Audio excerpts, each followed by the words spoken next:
So yesterday, you guys came in, we talked about the 4 factors of production. My name is Jeffrey Kelly. I teach at Dairy Area for 24 years. I teach economics, criminal law, and U.S. The history. 4 characteristics that are on the board. Okay? Can't see those very well? We'll do this. All right? We talked about private property, what it was. We talked about profit motive. We talked about competition. We talked about voluntary exchange. So what I'd like to do is I'd like to get things started just by you simply jotting down in 6 lines, no more than 6 lines. All right? I would like you to describe an advertisement that you've seen. All right? It could be your favorite one. It can be any ad that you like that demonstrates somehow, some way, makes a connection to these 4 main characteristics of free enterprise. Okay? I'll give you about a minute to do it. Just, no more than 6 lines. Describe the ad and how it connects to private property, profit motive, voluntary exchange, and competition. Mr. Kelly is using a Type 1 to have his students draw upon their prior knowledge about today's lesson. In essence, he's asking them to go into their own mental filing cabinets and pull out the files they already have in there to connect them to new content. That's why some people refer to the meaning-centered lens as the Velcro of learning. We want to attach new to known. Work. Why do you work? Money. What do you want money for? Look, you guys just went through right here. Your everyday life. What do? We work. Why do you work? Well, we want to buy stuff. What do you want to buy? Cars. Right? Cars, they compete for your business. Right? Every ad wants to tell you that their car is better than any other car. Okay? You compete with other people to buy the car that you want because there's only one car like that one. Okay? And of course, voluntary exchange. Nobody makes you go buy those cars. All right, what I want you to do, okay, is I want you to describe your ad to one of your partners, somebody close to you, somebody nearby.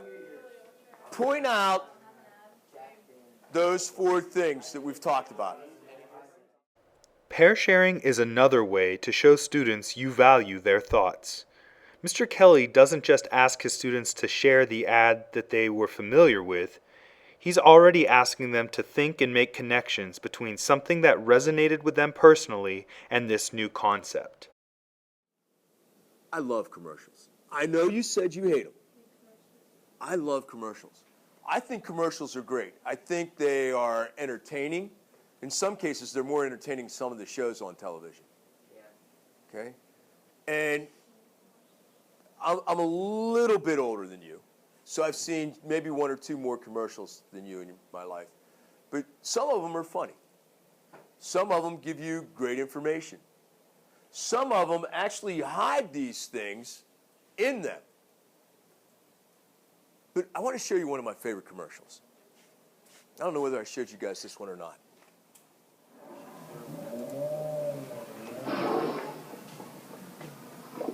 Oh no! Your tire's all flat and junk. Oh, did I do that? Here, let me get my cellular out. Call your wrecker.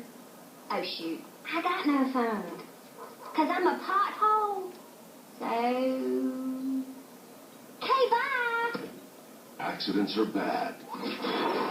But Geico's good with emergency road service. All right, the Geico commercial. Did it demonstrate private property?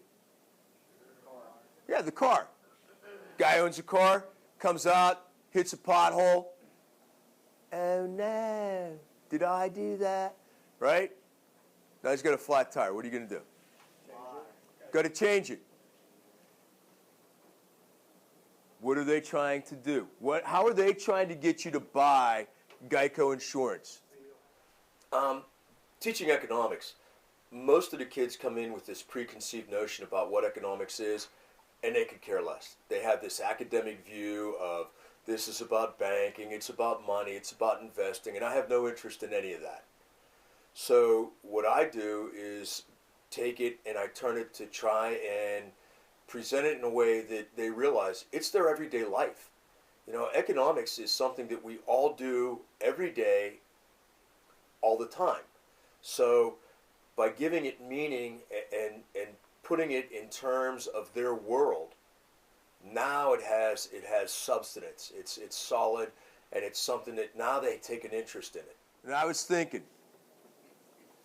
what can I give my students to do that'll drive home the point of the four main characteristics of the free enterprise economy, keep them awake, and just maybe some of them might discover that they have a knack for advertising, marketing. All right, now, you have your four main characteristics. You know what you got. So, you're going to form groups of 3 students. Maybe 4. Maybe. Now, I would recommend that you work with people that you know are going to get work done, because this is due Friday. You're going to be graded on the 4 characteristics. Are they present or not? That's 15 points each. Do quick math, that's how much? 60 points. Your storyboard with a minimum of 6 pictures and descriptors, 4 points each. 6 times 4 is still 24. 24 plus 60 is 84. Oh, look, the last 16 points is from the script or the document with proper sentence structure and the characteristics highlighted. So I know where I'm looking. Well, by knowing my students and knowing where their interests are, then you make that connect. You know, as I said, with economics especially,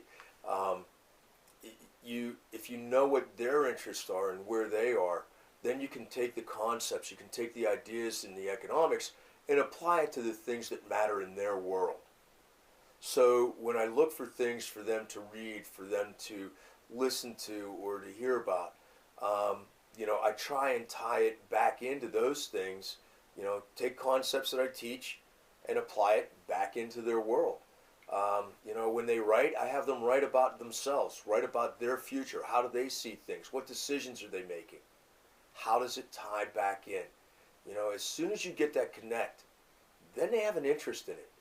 You know, I had some kids one year that they were really into rap, and I couldn't get them to really get into it. And as soon as the name of the album was Recession by a rapper, and terrible, I can't remember, Young Jeezy. Jay-Z? Young Jay-Z. Anyhow, but that tied in, and all of a sudden they took an interest in it, and it made a world of difference. I want you to understand the point. I want you to see that this is in your life. I mean, I can't remember the last time I had to take a multiple choice test, or the last time I had to sit down and write an essay. What am I hoping that you're gaining from this? Okay, knowing the four main characteristics. What else? All right, understanding how this is going to build into something else. Okay, it's going to build into the next chapter, actually. How do you create demand for a product? Like, how do I get people to drink Mountain Dew, eat Doritos? How am I going to be able to tell whether or not you understand?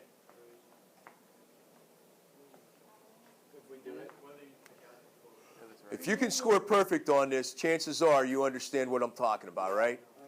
Good, get in your groups. Let's see what happens. There are 2 things I'd like to highlight about what Mr. Kelly is doing here. First, he's very explicit with his purpose for the project. He lets the students know where they're going and why they're doing it. This is not because I said so. This is a teacher who wants his students to understand there's real value in them giving effort here so that they will try harder. Secondly, Mr. Kelly has created an authentic project for his students to complete. This is something any marketing student or advertisement agency might ask for. This isn't a quiz or an essay that loses its value outside his classroom walls. If you want your students to care about your content, provide them with authentic learning experiences.